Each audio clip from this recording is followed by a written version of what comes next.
Good evening. This is the regular meeting of the Southfield City Council, December 18th, 2023, in council chambers. Madam Clerk, can you please call the roll? Thank you, Council President. Council President Mandelbaum. Present. Council Pro Tem, Councilwoman Pro Tem Banks. Present. Councilman Brightwell. Here. Councilman Cruz. Present. Councilman Hicks. Present. Councilwoman Hogue. Here. We have a quorum. Okay. Can everyone please rise for the Pledge of Allegiance?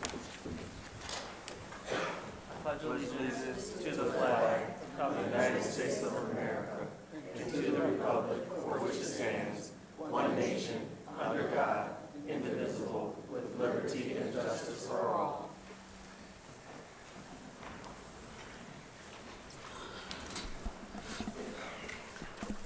First up, we have communications. The Southfield City Council has established the following rules of procedure for all speakers. No speaker may make personal or impertinent attacks upon any officer, employee, or city council member or other elected official that is unrelated to the manner in which the officer, employee, or city council member or other elected official performs his or her duties. No person shall use abusive or threatening language towards any individual when addressing the city council. Any person who violates this section shall be directed by the presiding officer to be orderly and silent. If a person addressing the council refuses to become silent when so directed, such person may be deemed by the presiding officer to have committed a breach of the peace by disrupting and impeding the orderly conduct of the public meeting of the city council and may be ordered by the presiding officer to leave the meeting. If the person refuses to leave as directed, the presiding officer may direct any law enforcement officer who is present to escort the violator from the meeting. The council may not provide responses to public comments during the meeting. If you have provided your contact information when you signed up for public communications, the city will provide a more formal response to you in the near future. Each speaker will have 3 minutes. The first speaker is Greg Keeler.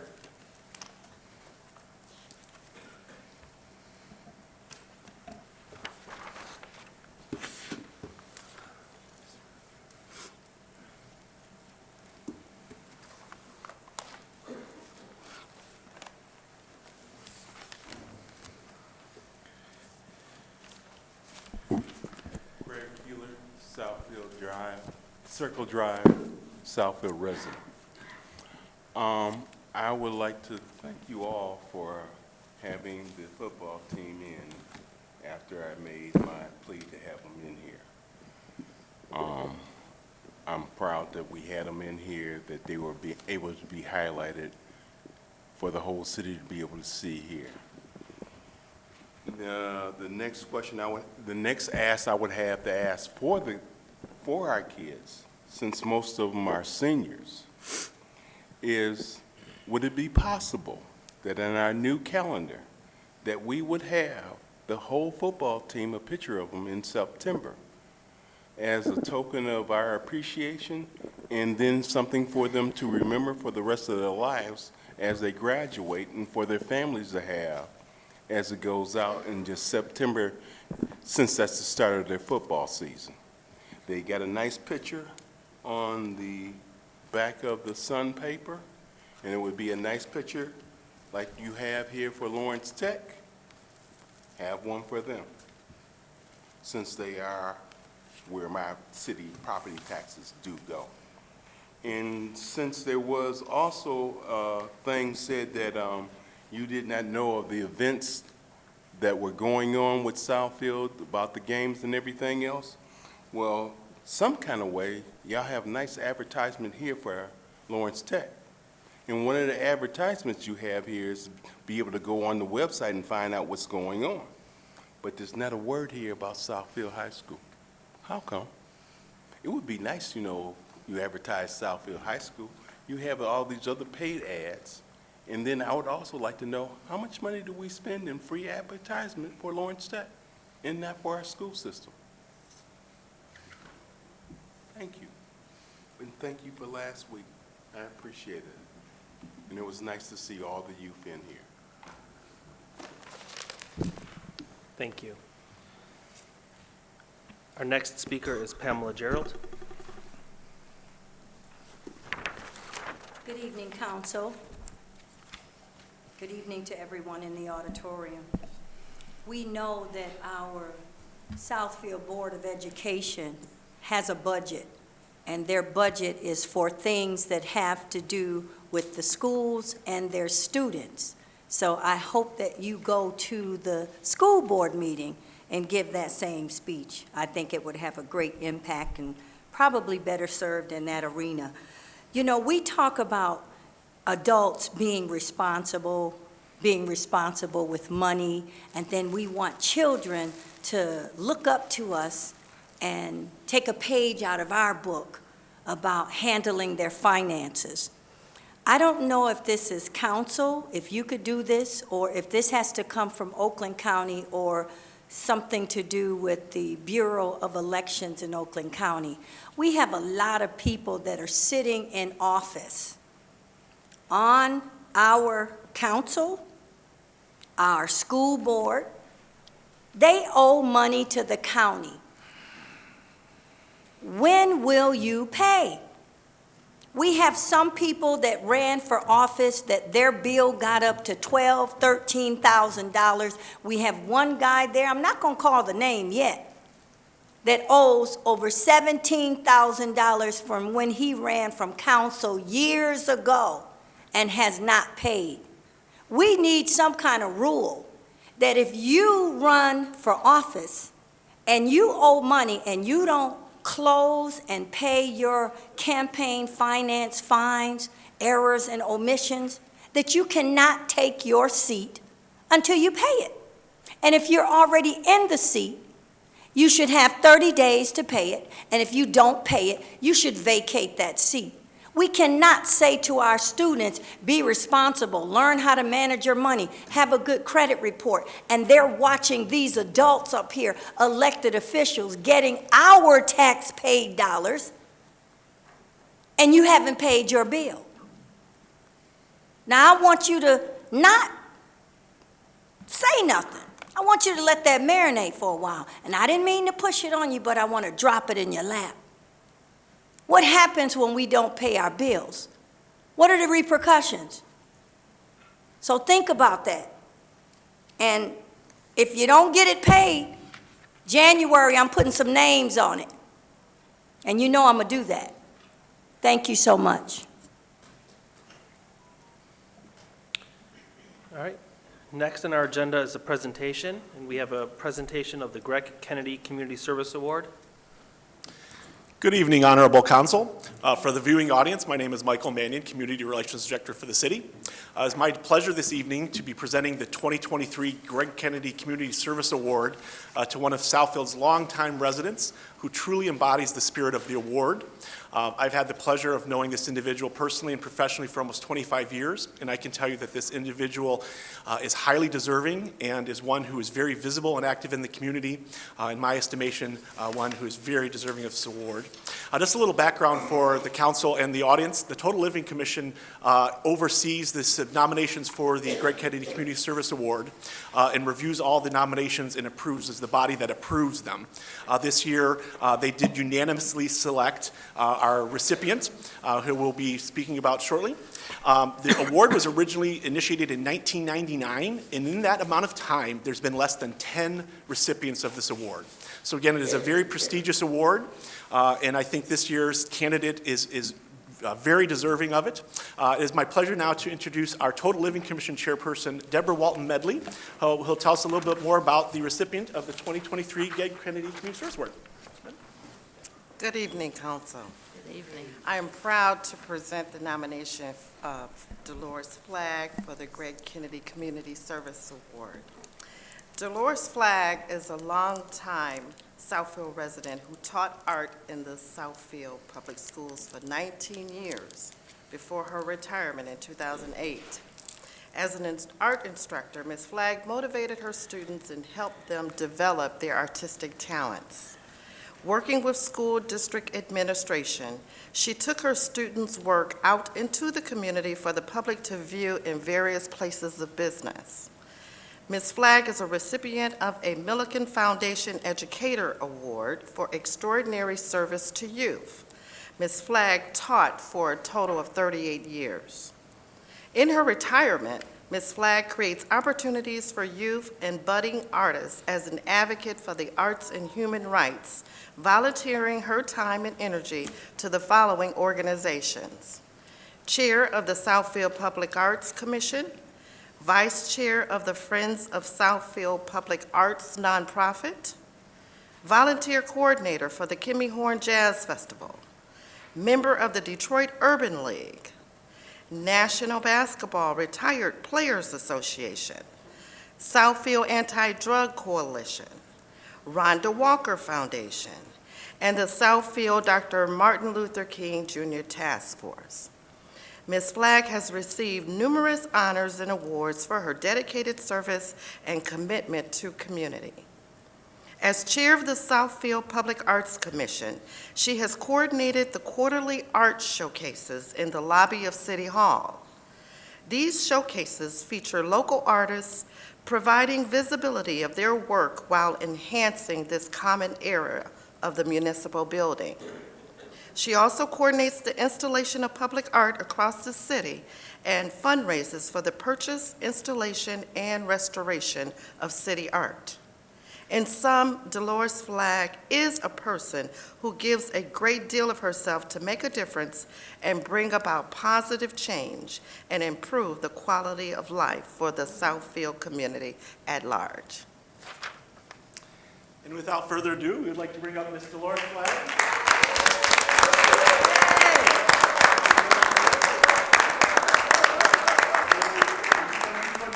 Greg Kennedy Community Service Award. We could get the council presidents as well before our presentation. Excuse me.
They look in the eyes.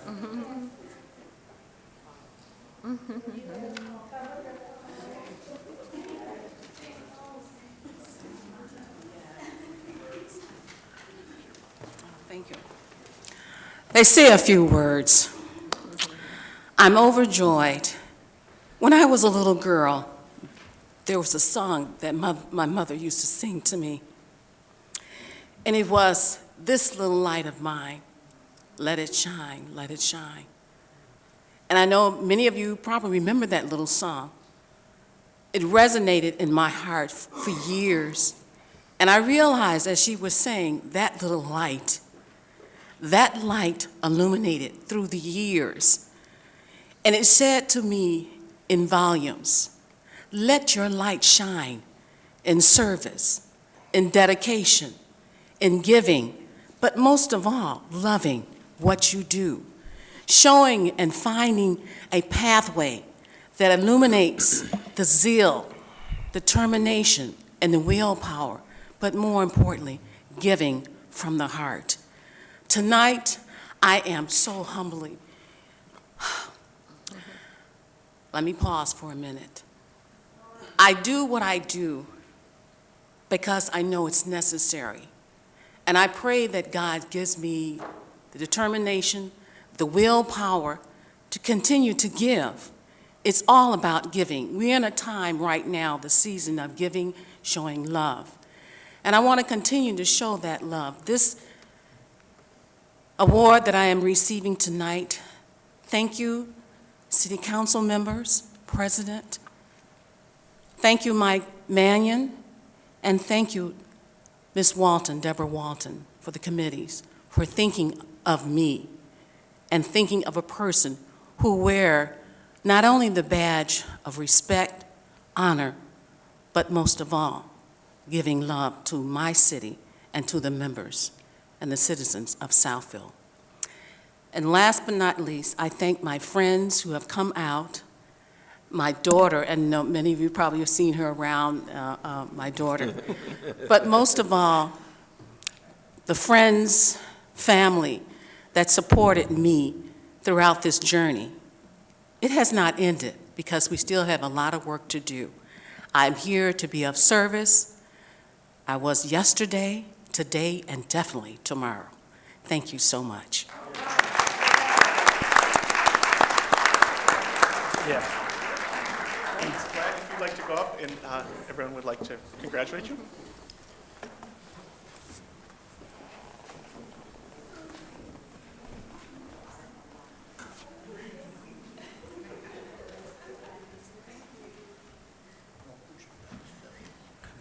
Join up this pathway.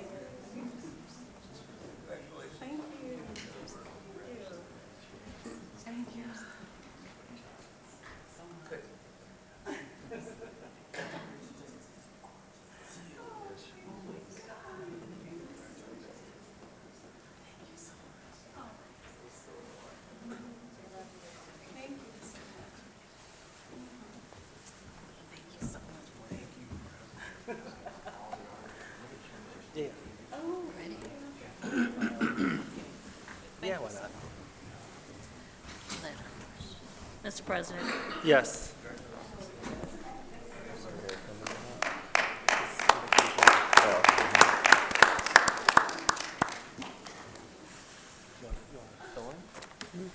Thank you. Mr. President, Yes.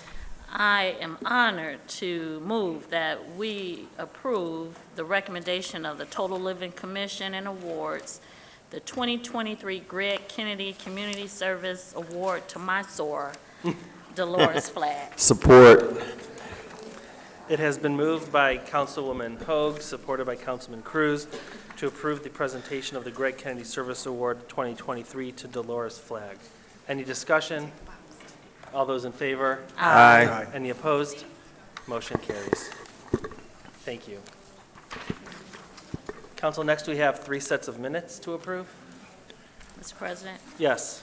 I move that we approve the minutes from our regular meeting of November 13th, 2023, November 20th, 2023, and the minutes from our November 27th, 2023 meeting. Mr. Chair, support.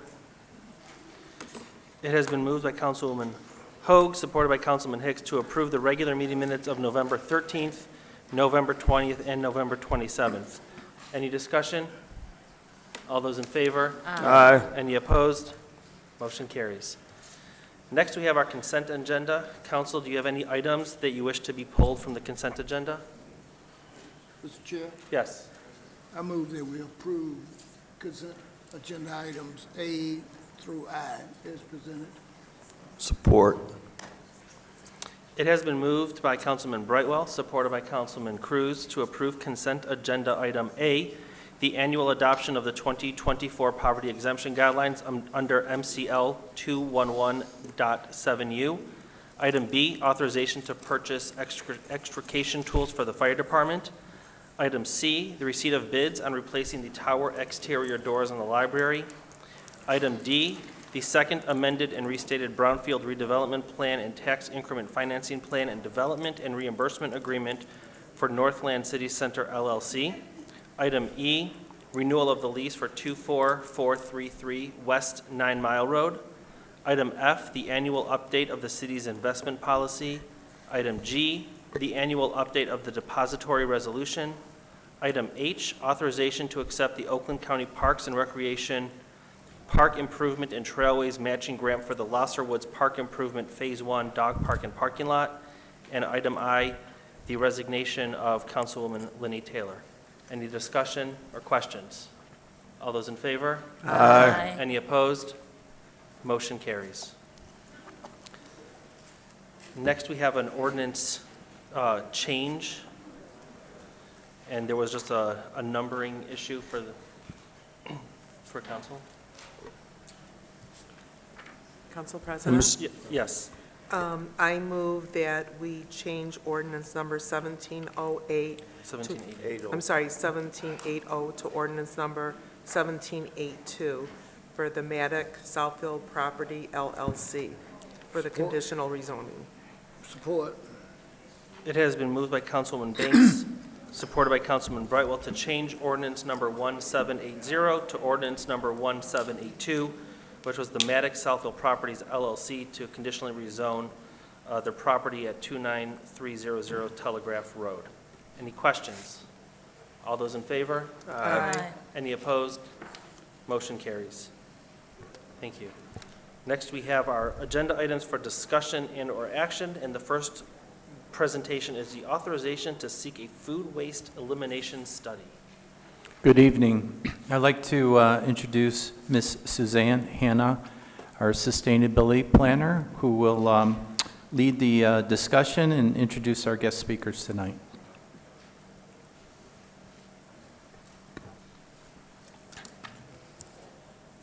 Thank you, Terry. Good evening, Council. I'm Suzanne Hanna, the Sustainability Planner here at the City of Southfield. This evening, I'll be presenting to you an opportunity for the City of Southfield to participate in a citywide food elimination study. My co-presenters are Danielle Todd, Executive Director of Make Food Not Waste. She'll be taking over the second half of this presentation. And I also have with me Michael Sapo, General Manager of RASOG, who will be here to answer any questions regarding recycling, materials management, and composting. A special thank you to Fred and Terry for their support in acknowledging this project. So before I get into the details of this study, I'd like to remind everyone of the Sustainable Southfield framework. In working towards drafting a sustainability action plan, the sustainability team has identified 10 categories that will define the framework of our plan and guide the Sustainable Southfield initiative moving forward. At a quick glance, this food elimination study will address materials management, quality of life, and environment, and you'll see why shortly. So why are we doing this? So as you can see on the screen, there are 3 framework plans. We'll start with the one in the middle, which is the state-adopted My Healthy Climate Plan. They identify a 50% food waste reduction by 2030 as one of their goals. And with the study, we are going to exceed that by analyzing pretty much the worst-case scenario of what would it take to eliminate food waste in the city of Southfield. We also have Part 115 solid waste management law in the state of Michigan that has been amended. And essentially it acknowledges that we need more recycling programs and we need to focus on not just building more capacity for landfills, but really understanding what we need to do to increase recycling, composting, and other waste management strategies. And this food waste elimination study would be the first of its kind for a municipality to pursue. There are, to my knowledge and our knowledge, there aren't any municipalities across Michigan or the U.S. who have done a study of this magnitude. And we hope to set an example for Southeast Michigan communities and across the nation. We already have a lot of momentum going here in the city of Southfield with a lot of our sustainability projects. Many of you have seen our pollinator garden that was our sculpture that was recently installed with an upcoming pollinator garden installation next year. We also recently installed our solar light bollard project, which is a completely off-grid illuminating system that complements our placemaking strategies here in the city. So to have a food waste elimination study would just continue that momentum of our sustainability projects here in the city. And the best kind of study is one that is completely grant funded. So this is an EGLE funded study and no match requirements will be required as part of the study. So with that, I will move into some facts and figures.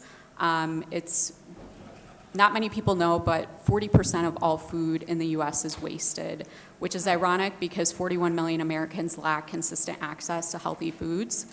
So we hope to remedy that and understand where Southfield falls in terms of our food waste. And on the environmental and climate change side, producing food we don't consume generates an enormous amount of greenhouse gas emissions, equivalent to 37 million passenger vehicles per year. So the Natural Resource Defense Council has identified some strategies in their plan. We're not going to go through all these 10 strategies, but they are going to be considered in the food waste study that we pursue. With that, I'm going to hand it over to Danielle Todd to talk about her organization, Make Food Not Waste. Thank you. Hi, everyone. I'm Danielle Todd. I'm the Executive Director of Make Food Not Waste, and we are a Detroit-based nonprofit, and we focus exclusively on food waste reduction. And you may be thinking, what a strange way to spend your time, but we love it. And the reason is because food waste reduction is considered one of the best solutions to climate change because of its effect on our resource use, the resources that go into growing food that we then throw away, but also because it eliminates the methane that's produced when food decomposes in landfills. So we have taken it upon ourselves to really embrace the state of Michigan's goal, as Suzanne said, of reducing food waste in half by 2030. And we believe that this project that we are proposing to the city of Southfield will be the first step in that. As I mentioned, we are a Detroit-based nonprofit, and one of the things that we do is operate 2 kitchens in the city of Detroit where we take in surplus food. Our professional chefs make anywhere from 2,000 to 4,000 meals every week for the community, all from food that would otherwise go to waste. So we have that specialty, but we also have a specialty in advising restaurants on how to reduce food waste and working with households on how they can reduce their waste. So as you see on the side, the EPA has a wasted food scale where it recommends different approaches to reducing food waste. The best thing that you can do is prevent it from happening in the first place, followed by donating it, feeding animals, and then composting.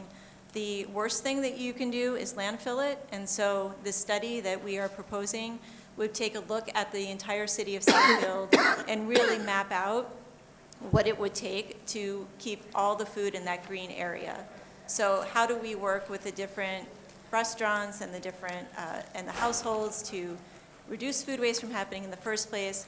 How can we capture some of that food that's available and get it back to the community, to people who could really benefit from it? And then lastly, what do we do with what's remaining? How do we recycle it? So you see here some key facts about, specifically about Southfield. One of the things that really stands out to me is that you see on the bar on the right-hand side, or no, it's your right and my right, that 15,000 tons of food waste is generated in Southfield every year. This is our estimate.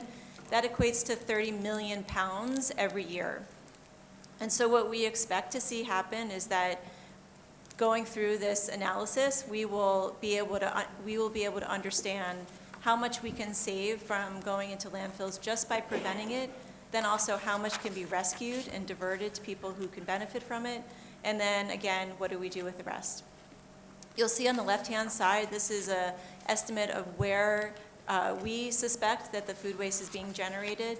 You see residential and restaurants really comprise the bulk of where it's coming from.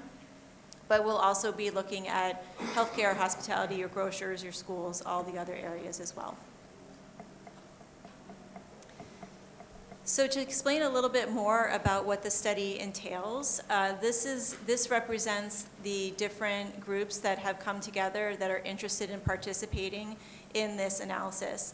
And essentially what we will be doing is bringing everybody across the food system that has expertise in these different areas and doing an analysis to say what would be the best way to approach this situation. What will it take from a finance perspective, a logistics perspective, an infrastructure perspective, and the goal is to create we'll have a plan at the end that will outline all of that detail. So the plan is hopefully something that will be executed, but you, in authorizing this study, would not be committing to that necessarily. So our hope is that this is a plan that will be implemented and can be implemented through funding from sources like EPA, through the state of Michigan. But what we're asking for right now is just your approval for this go-ahead for the next 6 months to really just take a look at what would it take, what would it look like. And again, these are the different groups that have expressed interest in participating in this. Lastly, this is how the process would work. With your approval, we would kick off in January. Everyone's ready to go, and we would start having the discussions. We would do different outreach. We would also bring in our experts in the different areas, go through that assessment for a couple months, synthesize what we're hearing from everyone, draft the plan, and our goal is to be done this in the summer, to have something for the city of Southfield to react to. I'll just reemphasize what Suzanne said about the importance of this. Again, the fact that the state of Michigan has this goal of reducing food waste in half by 2030 is incredibly ambitious. The fact that Southfield alone is generating 30 million pounds goes to show how much food waste is out there in the state of Michigan. It's estimated that as a state, we're landfilling 2 billion pounds of food every year. So it's a huge opportunity both to help the environment and to help the community and get food to people who need it. Also to create more compost and feed our soil and keep our resources local. So our hope is that, again, that you authorize us to go ahead with this starting in January, and we'll be back to you in the summer with hopefully a great plan that we can hit the ground running and execute. Thank you.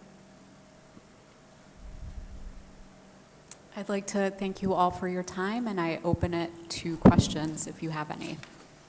Councilman Hogue. Thank you. I just have one, maybe two quick questions. When you showed the slide on the waste, residents and/or communities, I think was like 46%, but yet I don't see them as part of the team. Are we open to including our residents, like homeowners association, or is the city supposed to be that particular participant? We're going to be engaging the residents through outreach. So we have some communications groups on the team that are going to be doing interviews with people to bring in their perspectives. That's very interesting. I agree that food waste is a huge problem, probably, I'll admit it, even in my own household. So I'll be looking forward to what you will propose to fix that. So great. Thank you. Thank you. If I could, through the chair, even though they have their organized team, we will be helping as a conduit to the homeowners associations, to the business communities, to the chamber, to try to support and promote this program. Because that's something, obviously, we can bring to our community, that committee, whoever's on it, when we get our assignments. So this will be a great project for us to follow and participate with. So I appreciate you bringing that forward to us. Thank you. Councilman Brightwell. This is a very good idea, a very good project. I think most of us, over our lives, as we dealt with mom and dad, they always indicated that don't waste this food because somebody else around the world could use this. And I think my mother used to say that quite frequently. And I look at things from a different vantage point. What economic impact would this have on the farmers in our farm industry? In Southfield? Or in the state of Michigan, you mean? Well, yeah, the state of Michigan. In Michigan, we get a lot of money from the state. Is noted for some agriculture, but I'm just trying to get would this be of a detrimental impact on the farming industry? It shouldn't have a detrimental impact because what the state of Michigan has said is that they're looking across the whole food system, and they are providing a number of grants specifically to farmers to help them. What farmers find, the reason why food goes to waste on the farm is because they often don't have a place to sell it. And so if they don't have anyone that is willing to buy it, it's not worth it to them to harvest it, and so they'll leave it in their fields. And so one of the things that the state is looking at is how do you connect those buyers and sellers a little bit better and create more markets for the farmers. So we don't expect that any food waste reduction activity shouldn't decrease the amount that the farmers are able to harvest. In fact, it's just the opposite. What the farmers are struggling with is that they know that they're growing food that's not being eaten, and they want some help with it. So the state is definitely looking at that. Okay. And I appreciate, I'm 100% for this. Obviously, I have a curious mind. But when, I mean, you might have mentioned this, but what is the final product again? What is the final product, the essence of the final product? The final product is a plan that outlines well, our hope is that we'll have everything lined up so that we would be able to go to the EPA or the state of Michigan and say, here's what it would take if we're going to really make sure that no food that's generated in Southfield is going to end up in a landfill. This is all what it would take, and this is how much it would cost. And so it would outline how do you communicate with everybody, what is the message that you give to people, what infrastructure do you need, what do our rescue partners need, do our pantries need more cold storage, do we need more trucks, do we need, how will the composting work? It'll be a very practical blueprint that can be implemented with just add money and make it work. Okay. All right. Councilman Cruz? Yes, so you said we would be one of the few cities that has done this. Can you tell me who else has already done this study? You would be the first in the state of Michigan. So what's different about this approach is that when we look at that, so this is what makes this study very different. In our work, we work with a lot of groups around the country, and what we find is that it can be very siloed. So food rescue will spend a time working on how they can improve food rescue, and compost will spend a lot of time working on improving compost, and prevention will talk about how do you teach people how to use all the food that they have. But we haven't seen this happen, which is bringing everybody together in the room. We like to say, it's kind of like the idea of if you were to put a man on the moon, you would want to bring all the experts together and have them working together, and that's what this approach is. So this approach is, we haven't seen it before. We also have our folks from the EPA that are going to be participating in this project as well because they're so curious about it, and the NRDC that's listed here. They're hoping to use this as a case study, and if they see the synergies of all these different groups working together and how successful it is, they're hoping it's something that will be rolled out in other cities around the country. I will say that one thing I didn't add here is that our hope is that this plan will be something that other cities in Southeast Michigan can replicate. So we have invited other cities to participate as kind of being on deck and watch how it works. We've been talking to Dearborn specifically as maybe being the next city to take this on, but Southfield will be the first. And we approached Southfield for this opportunity. We felt that Southfield would be a really good first partner in this, given the makeup of the city, and also that we felt that if we could demonstrate that this idea works, that other cities would be receptive to it if they saw that Southfield was one that took this on. Okay. And to my understanding, there's a cost to this, of course, and it's a matching cost with the federal government. Is that the case, or all those groups? Yep, so the cost to compensate all of these people that are participating is being covered by EGLE, which is the State of Michigan's Environment, Great Lakes, and Energy Office. And there's no cost to the city of Southfield. Oh, it's no cost. No cost. Oh, okay, I'm sorry, I got that wrong. Okay, those are only the questions I had, Mr. President. Thank you. Mr. Zorn? Thank you. When we started on the sustainability track, I didn't realize how many different facets we were going to touch on, and I think council needs to just recognize, I think a lot of us thought we were the electric car, but in so many different arenas we're now working in. I'm particularly excited about this. I wouldn't mind if Suzanne would just touch on, she dipped her toes in with some work at LTU, and if Mike Sapo can talk about some of the funding that's coming from the state, whether, so here we are, food reduction, eliminating gas house emissions, and if Mike could touch on some of the things we're doing on the upcycling. Rawsock has always been a leader in reducing the volume within our waste stream.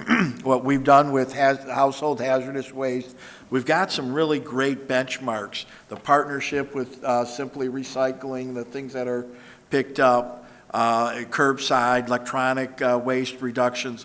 We're really doing an outstanding job. This is, I think, very exciting, just a learning curve, and to have the state as a partner. And if, Mike, if you can touch on some of the funding that, I'm thinking some of the things that happened as Snyder was leaving and those permanent funding sources that were put in place. Yeah, so Lawrence Tech is also working with Danielle's organization to reduce food waste on their campus. Danielle has successfully worked on Oakland University's campus. She's also worked with several restaurants in the Metro Detroit area to essentially take food that would otherwise be wasted and sometimes revamping them to new menu items, which has saved, I believe, restaurants anywhere from like 2 to 4%, which is huge to them. So I met Danielle actually at a sustainability summit.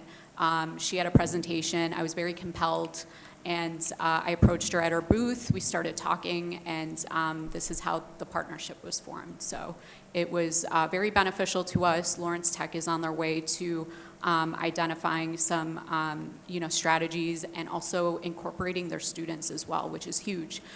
So you're talking about educating the next generation on how to continue promoting food waste reduction and elimination strategies. So that's kind of what we have going on, and to be able to incorporate Make Food Not Waste on a citywide level, I think is just a great partnership overall to be able to pursue this type of study. I'll let Mike speak in terms of materials management. Hi, nice to see everybody. So I was mostly here to be a resource for these great colleagues, but I'd be happy to answer questions that you have. What I can say is this is a really good idea and is a real leadership opportunity for the community. And I could spend the next 30 minutes telling you why that's true, but that'd be selling past the sale, and you don't need me to tell you what a good idea this is in that level of detail. What I can tell you is it fits tremendously well with everything the city has been doing for decades in terms of trying to advance itself in terms of materials management, sustainability, and as Fred alluded to, the city has done a great job crafting programs in partnership with the other communities in Rawsock to do materials management and make sure the things that we generate go into the best pathway to achieve those environmental and economic benefits that we know to be true. And this fits right in with that. So for probably 15 years, when I'm talking to communities, I've had folks ask me, when are we going to do something better with organics, the food I throw away? Why can't we do something better than just putting it in a landfill? And my answer was always someday, because we had to wait for state and federal policies to catch up and regulatory framework to catch up and compost infrastructure to be ready and stakeholders like you see up here ready to do something creative and new and innovative for the good of the community across the board. And turns out it's someday. All those things that I've been waiting for are aligning, and this is a tremendous opportunity to just move to the next level and have the city of Southfield show your peer communities, what can be done in terms of collaborative planning to advance sustainability and materials management. Question, assuming that the city is able to reduce its waste, especially in the residential sector, which is on the higher end, would that mean lower costs for trash pickup and landfill space?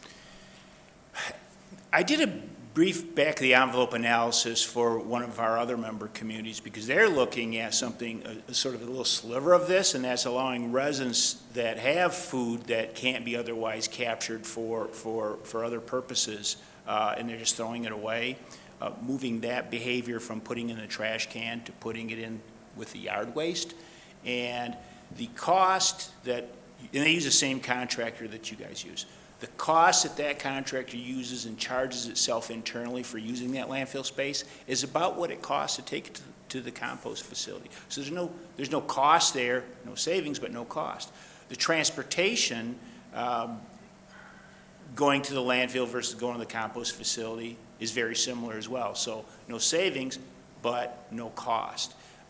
And so it's just a matter of behavior change and giving the residents the opportunity, when they're getting ready to throw something away, instead of putting it in the trash can, putting in a better organics management process and allowing everybody to see those economic and environmental benefits from allowing value-added activity to take place with that material as opposed to just burying it in a landfill. On a going forward basis, we will learn more as we get into all these different ways of evaluating what else can be done beyond that one little simple thing with waste that's generated in our homes. And in theory, absolutely, Mayor, or Council President rather, when we generate less material, that's less material that has to be picked up, that's less material that has to go into a hole in the ground somewhere, and that's the opportunity to see where there are some saving opportunities. Okay. Councilman Brightwell? Yeah, I just have a follow-up question. If I get too deep in the weeds or too technical, we can do this offline. Cause and effect. I was glad to see Forgotten Harvest up there. If we become too efficient in utilizing our food, would we basically be putting Forgotten Harvest out of business?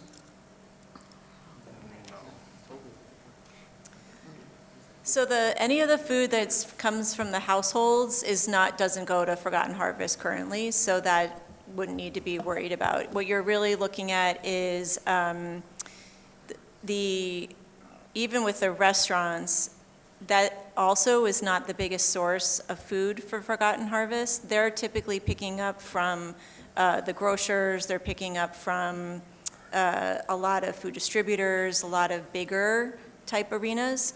So we don't expect that it will have a material effect just on preventing food waste from happening in the first place. There's still going to be a lot of food that's able to be donated. What we see now is that only 2% of food that's able to be donated is currently donated. So there's a huge opportunity to rescue more of it. The bigger issue is that many people that could donate food, the restaurants, are afraid that they have liability associated with it. And so Forgotten Harvest and our other food rescue partners will tell us a lot of times they can't even pick up from places that the food donors aren't willing to donate. So we do expect that we'll see a sharp increase in the food rescue. And when you look at this one, so you see here on the blue column that there's an additional $3.8 million of food rescue potential in Southfield. And this is these are numbers that our friends at the Natural Resources Defense Council pulled.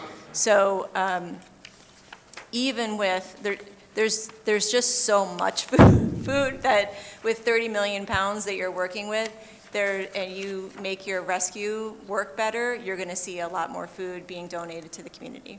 Okay. I hope that makes sense. Yeah, that sounds Okay. good. You answered the question, and Okay. I'm glad that you You answered that very efficiently. Okay. You took care of the thought I had in my mind. Right. Councilman Cruz? Yes. I just have one other question. It kind of probably doesn't matter here necessarily. Just know that I'm a sustainability person, supporter, always have been, and so forth. But my question was this. I was trying to understand, let's say Southfield takes this up. Is this supposed to improve our air quality as part of this project in our city? And if so, how do we measure that? Yeah. If the county, if the cities around us don't take up the same program? Okay. It would. And one of the ways you measure that is you figure out what organics fraction is going into the landfill. Let's get a little bit in the weeds. But what's going into the landfill? Because we know when those organics go into the landfill, it generates methane. The landfills of southeast Michigan, once that methane is generated, doesn't stay in the community in which the landfill is located. It goes wherever the wind is going to blow it. Right. And so by reducing the amount of organics that go in a landfill, we are reducing methane generation, and we're putting that material back into better activities, whether it's for use for feeding the hungry or composting or whatever the case may be. And all of those steps do reduce methane generation and improve carbon capture. All right, great. Thank you. More of a curious question than anything, I think. I'm like Mr. Zorn. I'm excited to see about this project and what happens once we do the study. Because I would be in favor of it, so I hope my colleagues are too. Thank you. You have a question? Oh, Councilwoman Banks? I also agree. This is really exciting, and I can't wait to see the report once it's finalized. Thank you. All right, Councilman Brightwell? Mr. Chair, I Yes. move that we authorize the city of Southfield participate in this study. I'll support. It has been moved by Councilman Brightwell, supported by Councilman Cruz, to approve authorization to participate in the Seek Food Waste Elimination Study. Any further questions? All those in favor? Aye. Any opposed? Motion carries. Thank you very much. Thank you for being progressive and making us the first city in the state to look at this. All right, next we have item B, the 22-23 year-end actions of the fund balance allocations. Mr. Zorn? I'm handling this evening, Mr. President. This is the annual exercise that we do as we close out the city's books. I'm happy to report Austin Michaels and Hanan Azu, our leadership team in our fiscal services group. We're wrapping up our 23 audit as of June 30th, and here we are being asked to allocate the final fund balances. And what you have in the attachment is what is proposed as the fund balance allocation. This was presented on Friday afternoon to the Finance Committee, and their concurrence was there. There is just a couple of highlights in dispatch improvements, a net increase of $47,846. Our equalization reserve, we're keeping the same at $2 million. That's been the same number. Discussions with our assessor. We have very few tax appeals out there. We feel that's a good reserve number. Local improvement revolving loan is part of the Northland that had a decrease of $362,879. Our building infrastructure, we're proposing to put an additional $1.5 million in that reserve, so you'll go from $25.5 million to $27 million. And then wage adjustment, that was for wages that were paid out during that prior year. So as planned, those wages have been paid, so there's a decrease of $3.6 million. We're asking council to adopt this fund balance constraints. As a reminder to council, at any meeting you could move things. You have a goal of a target of 20% for your fund balance. If you'll recall, and I'm going to ask my finance committee to help me, we set that goal about 4 years ago now. Prior to that, the city had no targeted goal. We were running about 14, 15%. We said 20% is that number, and we've been, we continue to maintain that goal. Our bond rating entities like the targeted goal, and they really like seeing that we are meeting that goal. As you could see, it covers roughly 2 months of budget of expenditures if the city needed to. I'll do my best to answer any questions. The first couple things, prepaid and inventories, those are fixed numbers. We really can't change those. Metro funds, which we use for a lot of our placemaking activities, those monies can only be spent in right-of-ways. We actually we had a slight decrease of $403,987, and that is because we've been doing work as planned. A lot of the pathway, the benches, the decorative streetscape elements that have been populated throughout the city, that our planning team has done a fantastic job making those things happen. Sanitation reserve, as planned, we worked to bring that balance down. There was too much money in there. So. All right, Council, any questions? Okay. Councilman Brightwell? Yeah, I just want to hitchhike on what Mr. Zorn mentioned. The Finance Committee, approximately 4 years ago, we initiated a fund balance policy. And this is a nod to our bond rating agencies and what they like to see. And from a standpoint, our goal and objective is to have a AAA. And they don't just hand out AAA ratings. But we are, Southfield has done a step process. We're moving along those lines, and there's nothing that we have done within the last 7, 8 years that will keep us from not moving forward to a AAA. There are some things that are out of our control with respect to bond ratings, but everything that is within our control, the Finance Committee has pushed along those lines. For example, what is out of our control is the environment. And I used to work for one of the biggest companies in the world, and locally, the telephone company is, and I was there long enough to know a lot of stuff. The telephone company is a cash cow. Michigan Bell was the only telephone company in the United States to have a AA rating. And I used to work with Standard & Poor's on the phone every day and Moody's. They told me, because you are reliant on the automobile industry, you're in Michigan, you're reliant on the automobile industry. So the individuals who invest in Michigan, they have to know that. And just so happened, I worked at the automobile industry at one point in time, and I know what happens when they get a recession. And so the bond agencies know that also. So we have some things here in Southfield that are out of our control that will, keep us from, but we are doing everything possible for get a AAA, and this is hitchhiking on Mr. Zorn, and I would support this what he presented wholeheartedly. Okay. Thank you. Mr. President? Yes. I move that we establish the fund balance allocations that was presented to us for fiscal year ending June 30th, 2023. Support. It has been moved by Councilwoman Hoag, supported by Councilman Brightwell, to approve the 2022-2023 year-end actions of the fund balance allocations as presented. Any further questions? All those in favor? Aye. Any opposed? Motion carries. Thank you. All right. Thank you.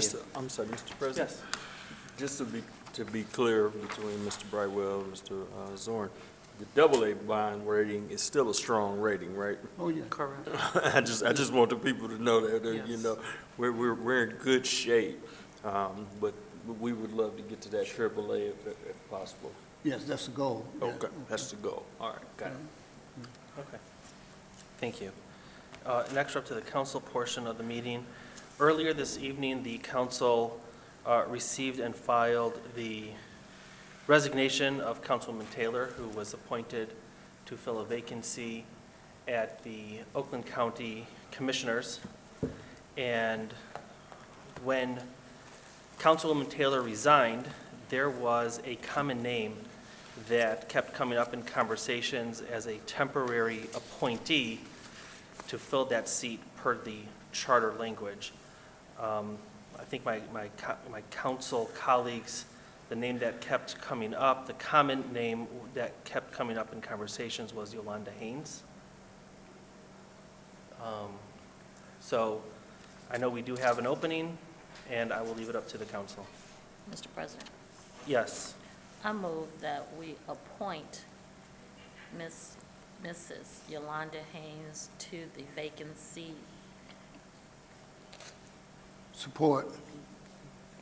to, I was just going to say, to be effective tomorrow, if possible. Okay.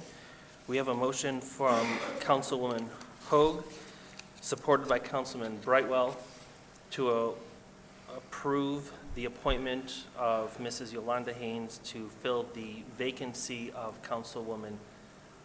former Councilwoman Taylor, effective December 19th, 2023. Is there any discussion or questions? Councilman Hicks? Nothing going against what Councilwoman Hoag mentioned, but during the election, when we talked about having appointments, one of the things that many municipalities near Southfield already have is a process when a vacated seat occurs for an elected official. I think that one of the things that I did agree with the appointment process was that it allowed folk to apply. It allowed the council to interview before our public to show that we've done due diligence. And then ultimately, the council would then vote based off of those who had applied. So my ask would be is, why was it okay for this council to propose a process for appointment, and then we don't follow through with that appointment process to fill a vacated seat?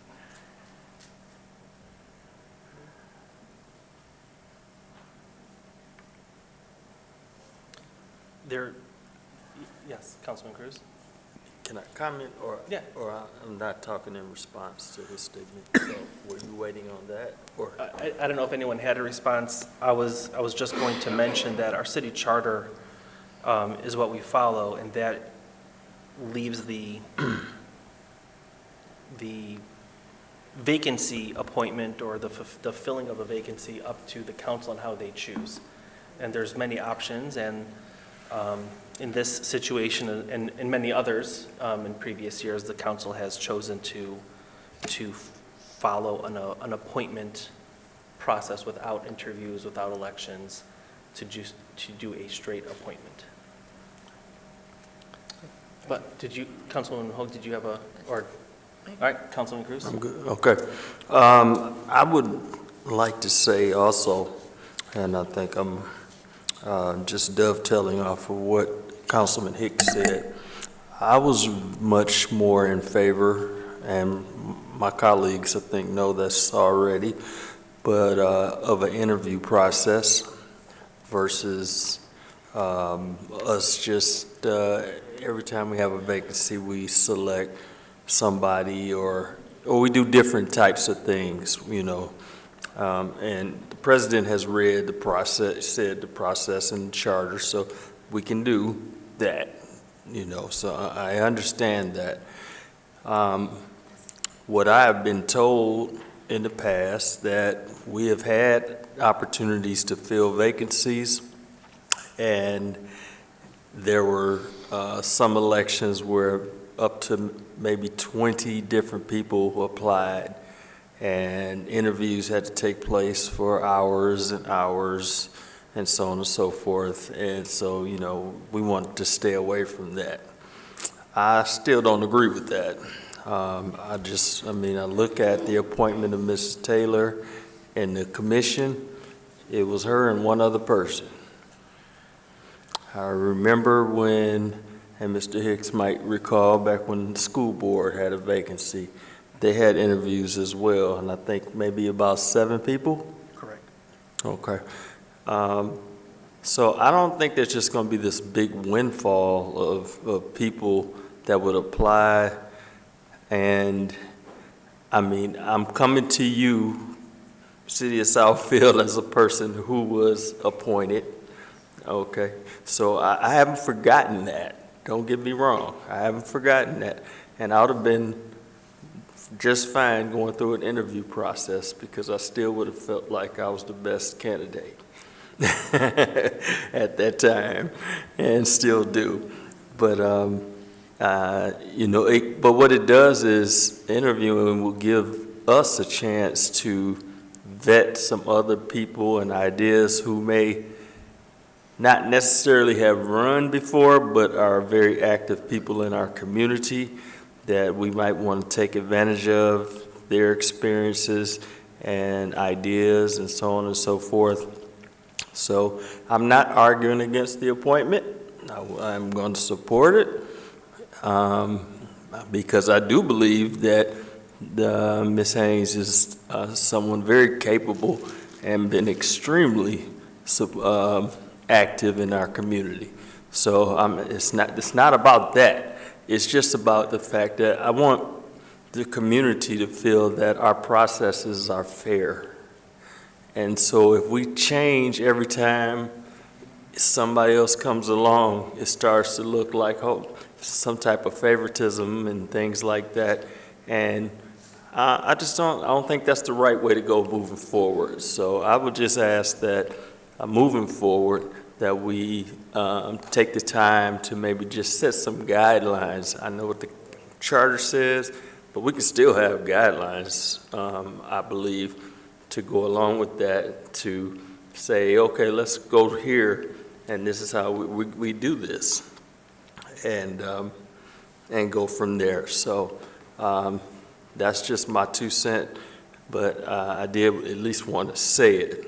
But nonetheless, as I stated, I think Ms. Haynes is a very wonderful candidate. She gave me a call. I had a chance to talk to her about some of her ideas and what she would like to do. She did run for council last time, so it's something to be said for that as well. And so I applaud her and for sticking in. So again, my 2 cents, and I'll be quiet, talking too much today. Thank you. Okay, council, any other questions? Just one final thing.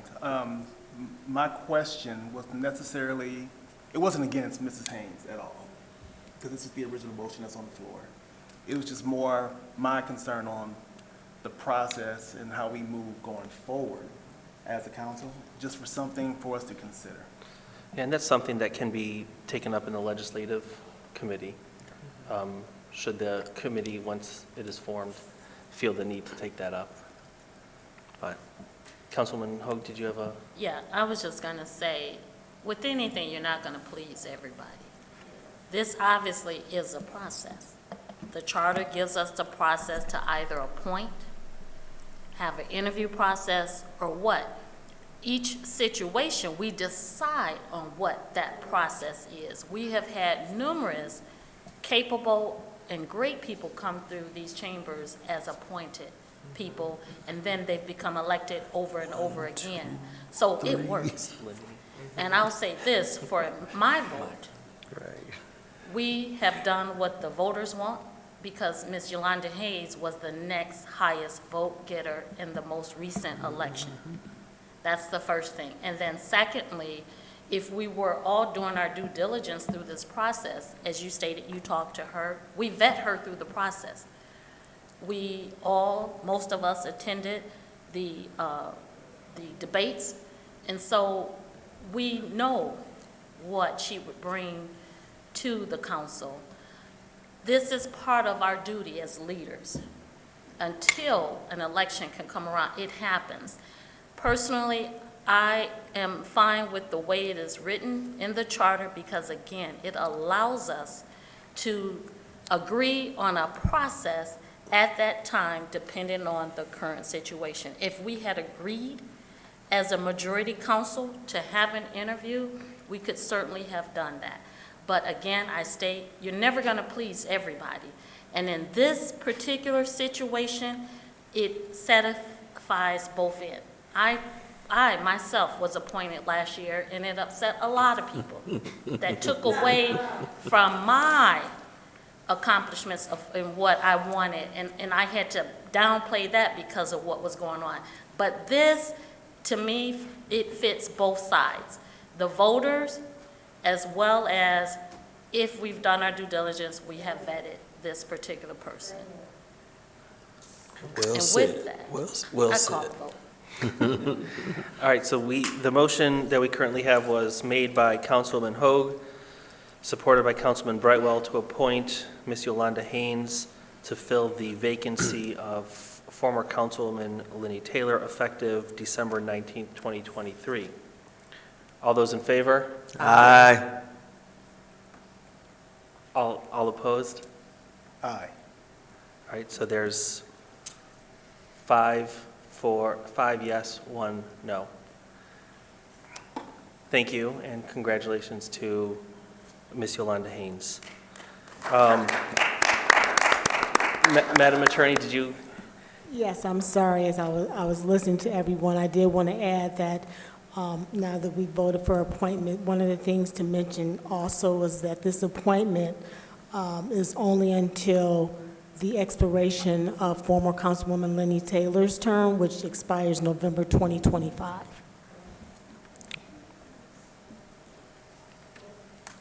Okay. Thank you. Okay. Now we are up to we're still in the council portion of the meeting, and we'll start with Councilman Brightwell. Yes, on veteran issue, in last month, last meeting, I mentioned that the Washtenaw County veterans were giving away $150 cash and $300 if you're married. That event was very popular, and someone asked me about it tonight also. It ended the 13th of December, and I called them today, Washtenaw Veterans Affairs. They will be starting it up again in January. So it was one of those things that typically I would say that although you're not a veteran, just you know someone who might know a vet. So these events and issues, please pass the word on, because and that's the first time I've heard. It was not income-based. It was the Veterans Commission in Washtenaw came into some money, and they wanted to just give it to veterans. The only requirement was you lived in Washtenaw County and you had a DD 214 with an honorable discharge. So, but I will definitely bring that up whenever it is renewed. And the most recent thing I have now is that the Lakeshore Legal Aid is hosting interviews down at the Dingle VA building every Thursday from 9 to 4 p.m. You can get legal aid, free legal aid on practically any issue that you might have. And they, typically you obviously had to, and this one I believe it is income-based. Low income and or homeless, the Lakeshore Legal Aid Society. And it is being held at the Dingle Building on the first floor in room A1012. That's room A1012. And the phone number for the Lakeshore Legal Aid will be 586, I'm scared, that's 888-783-8190. That's 888-783-8190. And if you have additional questions, you can reach me here at City Hall, 248-796-5150. Thank you. Thank you. Councilman Cruz? Yes, just two things. First, I just want to congratulate Lenny Taylor on her appointment to the commission. I think that's a very exciting thing, and even though I think I'm sure we have just selected a great replacement, she will be missed, but thank goodness she's still here in Southfield. So, you know, we did kind of a little swap here, right? Commissioner, clerk. So, but no, nonetheless, I just wanted to give her kudos on her appointment, and we'll be still working together. So I think that's a great thing. So, and then secondly, I just wanted to tell everyone happy holidays, Merry Christmas, Happy New Year, Kwanzaa, everything. I'm sorry if I missed anything. I just want to wish everyone all a happy holiday. And even though this is a time for joy, and we should be joyful for being here, you know, all of us still have to go through certain things in life. And whatever you're going through, just know that I'll just be keeping the city of Southfield in my thoughts and prayers as we move into 2024. Thank you, Mr. President. Thank you. Councilwoman Banks? Thank you. Mr. Cruz, you basically stole almost everything I was going to say. I also would like to congratulate Lenny Taylor on her new appointment. It was a pleasure and joy to work with her, and we truly are going to miss her on this council. However, I also would like to congratulate Ms. Haynes. I've known Ms. Haynes for over 30 years. I'm not sure if I've ever met a resident in the city who was more dedicated to so many various programs in this community, not only herself, but with all of her children. And I've always admired her. Years ago, I told her, you should run for council one day. And she's like, oh, I don't know. But she was busy raising her family, and now we're looking forward to working with you, and congratulations. Last but not least, I would like to wish everyone a very happy holiday season and a happy, safe, and healthy new year. I pray that next year that we have world peace and that some of the stuff that's going on throughout the world will stop. And that's all. Thank you. Thank you. Councilman Hicks? Thank you. I also want to wish everyone a happy holiday. Congratulations to Commissioner Taylor on her new role. I really, with the utmost humility, want to thank Council, the Mayor, Mr. Zorn, for all you did for those students over the past 2 weeks. With the parade, with the resolution.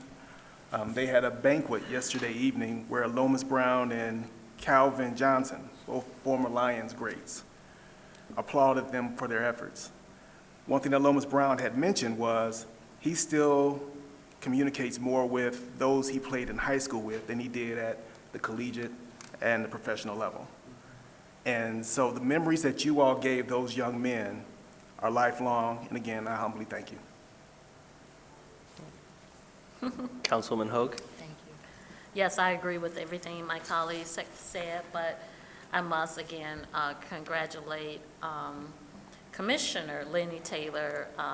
I enjoyed working with her over this past year, and we'll miss her, but she's just a phone call away, and we'll support her as I'm sure she's going to support us. Again, congratulations to the newest councilwoman, Mrs. Yolanda Haynes. I wish everyone a wonderful, blessed, and safe holiday season, and to my colleagues the same. Thank you.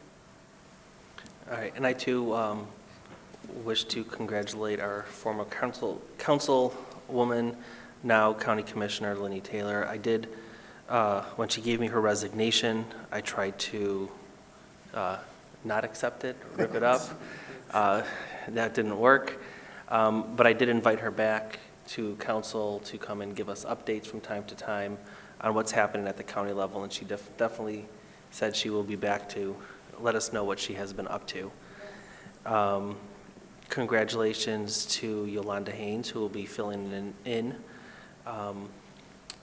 for the remainder of her term, and we look forward to working with you. Tonight, one of the council action items was approving our annual adoption of our poverty exemption guidelines. So I just want to put it out there to all of our residents in the new year, for those who have a hard time paying taxes unfortunately for different reasons. Southfield does have programs or exemptions, I should say, that will help you meet your pay your taxes. There are specific guidelines and a lot of paperwork that you do have to file, but there is help out there through our city assessor's office. I believe all the forms are online, but you can also call the city assessor's office to get more information if you do feel you need help. One thing that Southfield does differently, or I don't know about differently from other communities, is we take the federal poverty level and we add on, I believe it's 20% additional to help those in need for tax payments. So if you know somebody in need, please tell them to call the city assessor's office to get the help that they need, so they can stay in their home and be able to pay their taxes. I know that it is, at least when we started our meeting, it was snowing, it was slippery, it was getting cold, so please remember that as winter continues to come closer, please drive carefully, move out of the way for the plows and the salting trucks. They have the flashing green lights. Please make sure you stay clear, give them space to do their work. And with that, I wish my colleagues, city staff, all the Southfield residents happy holidays, and looking forward to a great 2024. Thank you. With that, we will turn it over to our city administrator. Thank you, Mr. President. Each week or daily, we often hear things that just simply outrage us. Last week, after an incredibly successful gun buyback program operated by St. David's Episcopal Church and with this cooperation of the Southfield Police Department, we heard a story running, a New York Times reporter calls and says, did you know parts of these guns may be recycled? Well, initially that was the story, but with the diligence and the work of Chief Barron and the Reverend Yaw, that is not happening. All of the guns that were bought at the gun buyback are being destroyed. And it's nice because often when we hear these things that outrage us, we leave and just scratching our heads with frustration. But they worked it out, and all of the guns are being destroyed. It was an incredibly successful program, took a lot of guns and ammunition off the streets, and that was what that was about. And to hear that they were all destroyed, not being recycled. I'm a big recycle advocate, but not for that. So I want to comment there. And then I too want to congratulate now County Commissioner Lenny Taylor. I was fortunate enough to be in the audience when she was appointed. And I was there. A project we've been working on did receive a positive funding direction from Oakland County. I'll share with you that a quote of Lenny Taylor's hangs in my daughter's bedroom. And we've all heard this, when you know better, we do better. And that for a 13-year-old is a frequent conversation. But that we attribute in my household to Councilwoman Lenny Taylor, and I use it frequently. We're excited about working with Ms. Hayes. She's been a great volunteer in lots of areas, so the administration is very excited about that. Season of hope and light, and whether, we've just concluded Hanukkah, Kwanzaa, Christmas, all about hope. And as Ms. Banks touched, hopefully we can have hope for no more war. What it costs in human lives. I heard the number in Israel's hit over 20,000 people. I hope I heard that wrong. But we need to just work for peace, all of us individually. Couple things, the governor's growth report came out. Tomorrow's management meeting, we've got a number of housekeeping issues, but our discussion will focus on how is Southfield part of that. In much the same fashion that we're taking a leadership role in sustainability, how can we as Southfield continue to help southeastern Michigan and Michigan grow its population? Most of us at this dais during our entire lives, every 10 years, we've seen our state lose a congressional seat. We're losing that representation, and we scratch our heads, and it's a great place to live. The quality of life is good. We've got fantastic educational institutions, our water, 4 seasons. We really need to all work together. And I think Southfield is clearly a leader to be part of that. What we offer in services, police, fire, library, recreation, what we're doing in rebuilding our infrastructure. The rest of the country is trying to figure out, as our suburbs turn 50, 60, 70 years old, how do we reposition ourselves for the next 50, 60 years? And I think in lots of ways, from the bond that was passed in 2014, rebuilding our infrastructure, water, sewer, we've got a good story to tell. What we're doing at Northland, the adaptive reuse of that site, 1,500 apartments should generate another 2,700 new residents. Let's look at other ways to grow the community without disrupting the uniqueness of the quality of life we enjoy here. And I think some of the work we've done in our planning, from our trails, I think we're on the right path. So the administration and my management team, we're open to ideas that council has, and I'm hopefully in our next retreat, that'll be a large area of focus. So again, happy holidays to everyone, and we're excited about the prospects and what we will accomplish in 2024. Thank you. Thank you. Madam Attorney? Yes, good evening, council and everyone. I have put in your packet 2 letters that requested approval to take whatever action necessary to defend 2 lawsuits that the city was served with.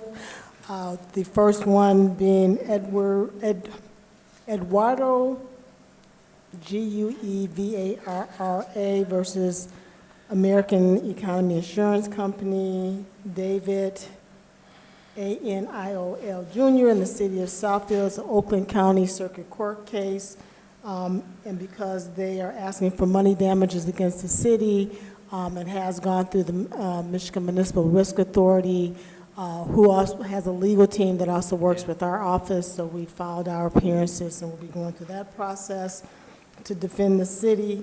And then the second case was Allison and David Barkley, Jeffrey, and I'm not sure the last name, but that also includes the city of Southfield as defendants, along with the county of Oakland, the Drainage District, and the Water Resource Commissioner, Jim Nash. And again, the same thing, the Michigan Municipal Risk Authority has received this. Their legal team, along with our office, will be defending this lawsuit with your approval in Oakland County Circuit Court. Okay. Mr. Chair? Yes. I move, sir, that we grant the city attorney the authority to act on behalf of the city, to defend the city in whatever means she has to. Support.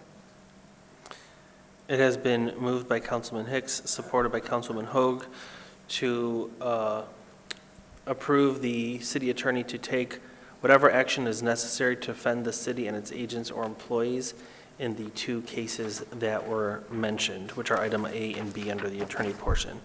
Any further questions? All those in favor? Aye. Any opposed? Motion carries. Thank you, Council. Anything else, Madam Attorney? No, not this evening. Okay, thank you. Madam Clerk? Thank you. And I just want to tell everyone as well, happy holidays. And don't forget how blessed and fortunate that we all truly are, and to just reach out and give to those less fortunate. And two very great examples of the benevolence and philanthropic nature of our community was the recent holiday sleigh of giving over this past weekend that our Chief of Police helped to coordinate, as well as Southfield Goodfellows annual efforts to help those who are less fortunate, because it's our duty really to help others as we are blessed ourselves.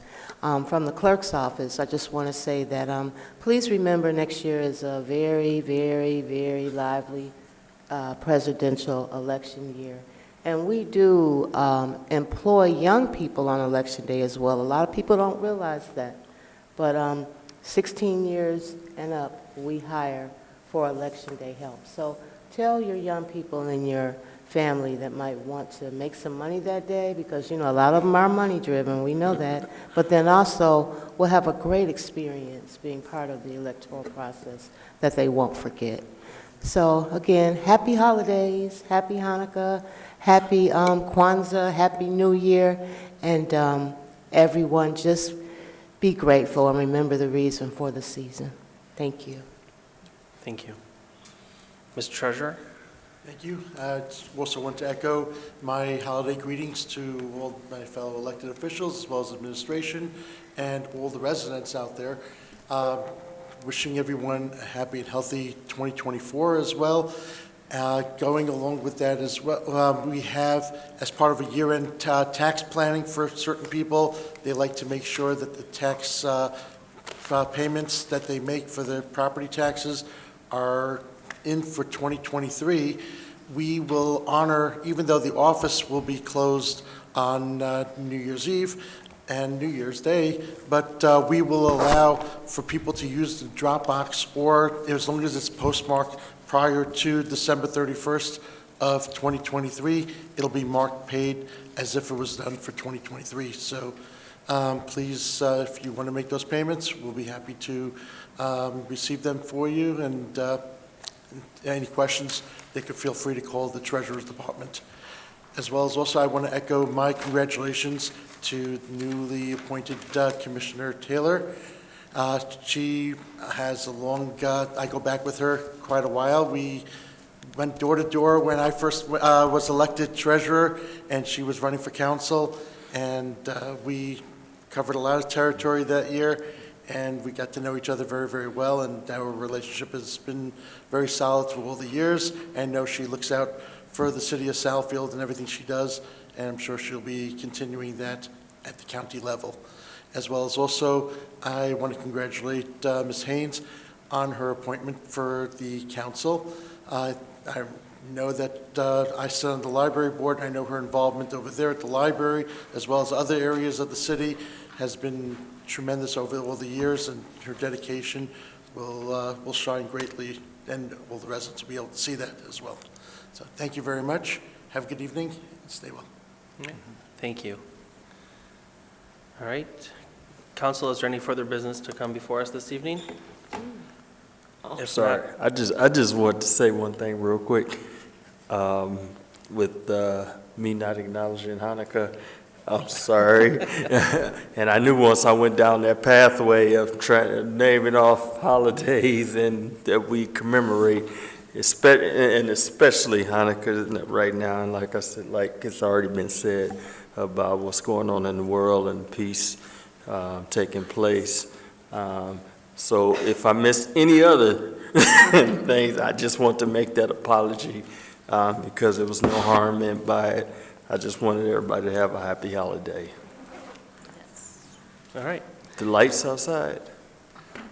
Oh, we still, yeah, because we still have the lights outside, so if you'd like to come by and take a look and spend some time here with that as well, you're more than welcome. Yeah, I know that our, I believe it was, I don't know if it's Parks and Recs and Facilities that put that together, so thank you. Did a great job. All right, if there's nothing else, we'll see everyone next year. This meeting is adjourned.